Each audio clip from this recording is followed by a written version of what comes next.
Hello friends, welcome back to this video series on saluting women in history. I am extremely happy to mention here that an attempt to look into the role and contributions of women warriors in India from the ancient period to the middle half of the 19th century with 3 previous parts fetched a good number of audience, and this video is the last part of the same as well. We shall now look into the remaining women warriors who fought against the British colonial rule in India. Rani JInd Kaur. She was known for her intelligence and interpret spirit and was considered to be one of the few persons who was intensely disliked and also feared by the British. Rani JInd Kaur, also called as Rani Jindan, the regent queen of her minor son Dalip Singh, was the brain behind the rising of 1848-49 revolt against the British. She played a conspicuous role in the Punjab politics after her son's elevation to the throne of the then Lahore kingdom. The British entered into the Treaty of Bairoval with the kingdom in 1846 and became the virtual masters of the Punjab region. In addition, they excluded Rani Jindan from participating in the negotiations and also removed her from the Regency Council. Therefore, she hatched a plot to attack the British resident and other members of the council who collaborated with the British. The plan, however, failed and the British could not take any action against the Queen for lack of evidence. At the same time, they wanted to get rid of her and imposed strict restrictions on her movements. But she continued to urge the rebels in order to struggle dauntlessly. As soon as the British came to know of her secret designs, they transferred her to the Chunar fort during 1849, but on the same day, she escaped from the fort and proceeded towards Nepal. Rani Jindan carried through her secret plans from Nepal for the expulsion of the British from Punjab. Thus, in the rising of 1857, she found a fresh opportunity to stimulate a rising in the Punjab, but her efforts were rendered futile by the vigilance of the British. Being sadly disillusioned, the Rani went to England to visit her son Dalip Singh. Her health was shattered and she resided in a separate house in England till her death in 1863. As per Rani's last wishes, Dalip Singh brought her body back for cremation to India but was disallowed by the Britishers to perform the last rites in Punjab. He therefore cremated her body at Nasik and returned to England. Rani Avanti Bai. She belongs to the province of Ramgarh and is often compared to her contemporary Rani Jhansi Lakshmi Bai of the neighboring province. There are many similarities between these two queens as both were born outside royalty and subsequently married to kings. Both of them assumed monarchy due to unusual circumstances in their families, and both died fighting to keep their respective states independent from British administration. The British administrator declared her husband King Vikramaditya Singh insane and her 2 minor sons unfit to inherit the throne. Avanti Bai responded by throwing the administrator out from Ramgarh and seized the regency of the throne. In addition, she swiftly called out to the neighboring kings and gathered an army of 4,000 and met the British army near Mandla area, where she defeated them but did not kill the commander.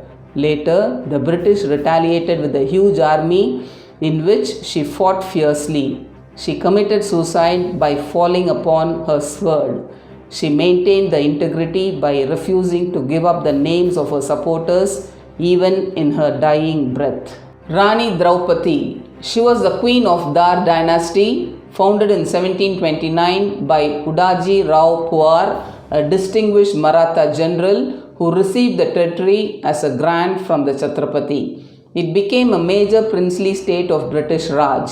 Rani Draupadi and her husband adopted the king's younger brother Anand Rao just before a day of the death of the king. Though the British accepted him as the king of Dar, they attacked the fort.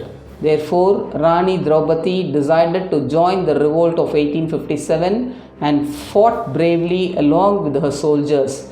But unfortunately, she lost the battle. Chauhanrani. She was the wife of Raja Pratap Chandi, king of Anup Nagar, the modern day Indore district of Madhya Pradesh. When the king died, the British authorities annexed the kingdom of Anupnagar under the doctrine of lapse. Chauhan Rani was waiting for the chance to fight against the British, and 1857 revolt gave her a chance. She fought with Bahadur Shah and won her kingdom back, but ruled Anupnagar only for 15 months. Later on, when the British successfully beat the rebels, she lost Anupnagar. Balika Maina. She was the daughter of Peshwa Nana Sahib, and when the British attacked the fort of Bittur in 1857, she thought they went back during the night time since the war got stopped. When she came out of the fort, the Britishers trapped her and asked for information about the rebels inside the fort. But she did not say a single word, and finally the British threw her in fire and also killed a small child. Azizun Bai. The region of Kanpur saw fierce battles between the forces of Nana Sahib and Tantia Tope against the British. Colonial and Indian historians have mentioned Azizun Bai's roles during the battles of Kanpur, and her story is considered to be most fascinating. She had personally nothing to gain and no personal grudges, unlike many of the other women who had joined in the uprising, but was simply inspired by one of the rebel leaders, Peshwa Nana Sahib. It is important to mention here that Lata Singh, in her article entitled Making the Margin Visible, states that Azizun Bai was a favorite among the sepoys of the 2nd Cavalry posted in Kanpur, and her house was a meeting point of the sepoys. She also formed a group of women who went around fearlessly, cheering the men in arms, attended to their wounds, and distributed arms and ammunition. She made one of the gun batteries as her headquarters for this work. During the entire period of the siege of Kanpur, she was with soldiers whom she considered as her friends, and she was always armed with pistols herself. Azizun Bai dressed in male attire like Rani Lakshmi Bai and rode on horseback with the soldiers armed with a brace of pistols. She was also the part of procession of the day when the flag was raised in Kanpur to celebrate the initial victory of Nana Sahib. Due to all her efforts and support for the revolt of 1857, her memory is still alive among the people of Kanpur. Begum Hazrat Mahal. She was the wife of Wajid Ali Shah, the last Nawab of Oudh, who was forced by the British to abandon his throne. Born Muhammadi Khanum, she was sold into the royal harem as a quasin, that is, attendant, and was trained in the royal ways and etiquette, which made her way to becoming one of Wajid Ali Shah's queen. She was beautiful, intelligent, and very creative, and was given the title of Hazrat Mahal, and she quickly became an influence in the court. The British annexed Oudh in 1856 on the pretext of maladministration by Nawab Wajid Ali Shah and exiled him to Calcutta. Therefore, when Begum Hazrat Mahal took charge as regent for her son British Qadir in 1857, she strongly decided to defy the colonialists. The Begum ruled for 10 months as regent and had the biggest army of any of the rebel leaders that fought the British. Thus, when the revolt began, she led her followers such as Sharafud-Dawla, Maharaj Bal Krishna, Raja Jai Lal and Mamu Khan against the British and gave a longest resistance to them. Hazrat Mahal defeated the British at the Battle of Chenhat and forced them to retreat in Lucknow Residency, which came to be popularly known as the Siege of Lucknow. William Howard Russell writes in his memoir, My Indian Mutiny Diary, this Begum exhibits great energy and ability. She has excited all out to take up the interest of her son, and the chiefs have sworn to be faithful to her. The Begum declares undying war against us. Due to her effective resistance, the British offered her partial control over the affairs of Oudh while maintaining their claim of suzerainty. But the revolutionary Begum refused this and continued to fight for complete independence for as long as she could. Thus, the longest and fiercest battles of the First War of Independence were fought in Lucknow. The Begum proved her mettle as a leader, capable administrator, and a war strategist. She raised religion, gender, and class differences and united everyone in the revolt. The Begum led a group of supporters such as Rana Beni Madho Baksh, Raja Drik Bijay Singh, Maulvi Ahmadullah Shah, Raja Man Singh, and Raja Jailal Singh, including the peasants, to rebel against the East India Company. She then motivated women to become warriors and join the war and appealed to all sections of the society to donate funds. Eventually, when she was overpowered by British forces in 1859, she fled to Nepal. She spent her remaining years in Nepal, clamoring against the British imperialism, and passed away in 1879. She was buried in an unmarked grave close to the Jama Masjid in Kathmandu. On 15th August 1962, the Begum was honored at the Old Victoria Park in Hazratganj, Lucknow, for her role in the Great Revolt. The Government of India issued a commemorative stamp in honor of Begum Hazrat Mahal and on 10th May 1984, and the Ministry of Minority Affairs, Government of India, has started the Begum Hazrat Mahal National Scholarship for meritorious girls belonging to minority communities in India. This scholarship is implemented through the Maulana Azad Education Foundation. Ashgari Begum. According to some sources, when she was around 45 years old, she participated in the revolt of 1857, and it is said that she has played an important role in fighting the British in her region, which is now present in western Uttar Pradesh. Unluckily, Ashkari Begum was eventually captured by the British in 1858 and supposedly burnt alive. Shivdevi Tomar and Jaidevi Tomar. Both of them are sisters from Baraut in Uttar Pradesh who sacrificed their lives in their teens to avenge the brutality of the British troops. On 10th May 1857, the Indian sepoys at Meerut cantonment rebelled against the British, and it soon spread to adjoining towns and villages. On 18 July 1857, the British forces reached Baraut and launched a vicious attack and captured more than 30 rebels and hanged by the tree. They also looted and plundered the village and cut off the supply of food and water to the village. Shivdevi Tomar was witness to these atrocities and she decided to take revenge. She, with her friend Kishan Devi, gathered a few youths of the village and launched a swift attack on the British soldiers posted at Baraut. According to varying accounts, she herself led the attack and was instrumental in killing several British soldiers. However, she was said to have been grievously wounded during the attack. When the villagers began to attend on her and treat her wounds, the British forces returned and pumped bullets into her. Young Shivdevi Tomar attained martyrdom while fighting for the motherland. Her sacrifice, however, did not go in vain because her 14-year-old younger sister, Jaidevi Tomar, took a vow to avenge her sister's death. She is believed to have mobilized youth from adjoining villages and began tailing the British troops who were on their way to Lucknow. After losing track of the British contingent for a few days, they located the British troops. It is said that Jaidevi Tomar killed the English officer while others launched a ferocious attack on the British soldiers. But unfortunately, she was also killed, and later the locals paid homage to her and conducted the last rites in Lucknow. Uda Devi.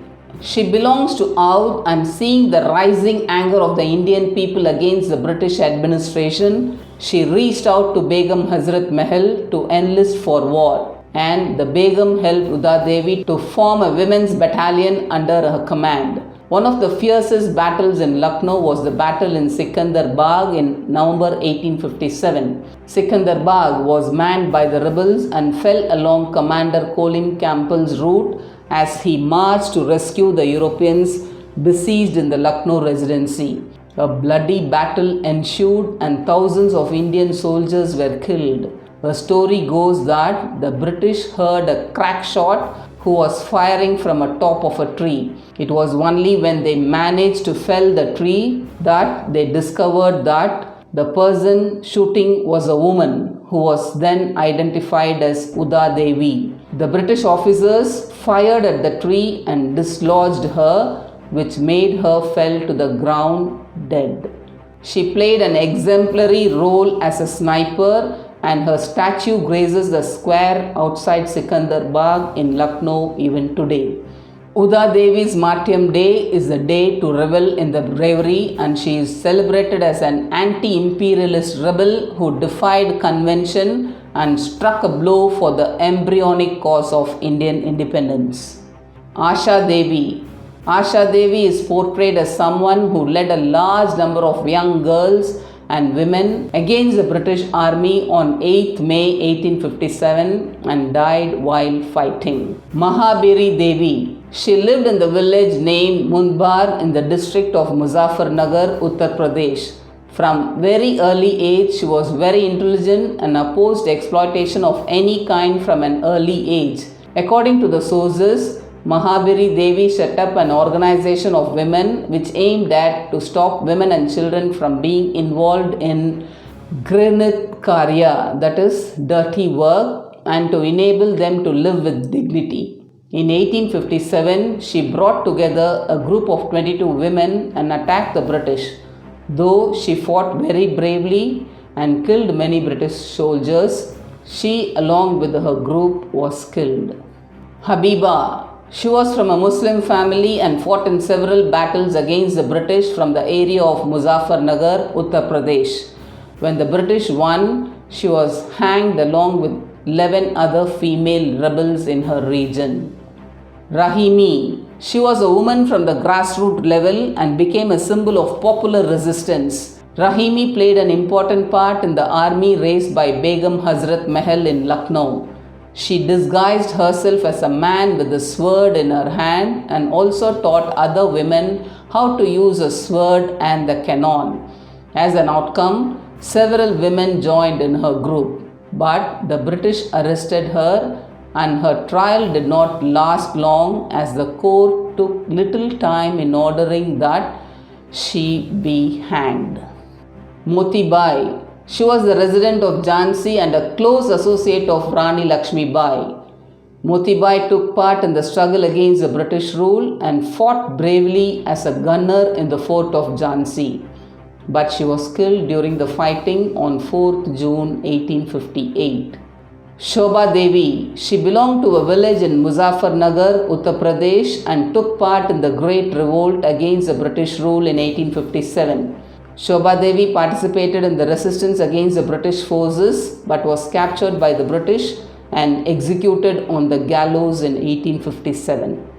The period between the 18th and the latter part of the 19th century India thus witnessed these valiant women who set a record of bravery, patriotic devotion, and by proving their political prowess and extraordinary intelligence had carved out a name for themselves in the history of India. Some of the women also fought alongside their queens and sacrificed their lives for their motherland, and we have found references to include Bakhtawari, Bhagavati Devi Tyagi, Indra Kaur, Jamila Khan, Man Kaur, Raj Kaur, Umda, Sundari Bai, Mundari Bai and Mandar. The crucial feature of the great uprising was the participation. Women, not only from royal and noble backgrounds but also from vulnerable communities, played an important role. They have outlined military strategies and stormed battlefields, leading armies of both men and women, proving themselves to be fierce fighters and highly skilled leaders. To conclude, it could be stated that the woman warrior is part of a long tradition in many different cultures and throughout history. There have been scores of notable women, but none quite as dominant and mighty as these women warriors. These powerful female fighters war against the patriarchy through their physical and mental strength and ultimately showed that women are just as capable of leading armies and nations as men are. What's more, women warriors can often do it better. Indeed, we could say these women as wonder women. In the contemporary times, they may stand up in defense of women and children's rights, lead the humanitarian efforts, go on peace missions, or stand as a protector of the environment. Whatever her role, she achieves greatness by standing her ground and pushing for change. With all these facts highlighted in this video, women warriors of India are the women to be given a big salute in history. Thank you for watching, and I will see you all in the next video with another important topic.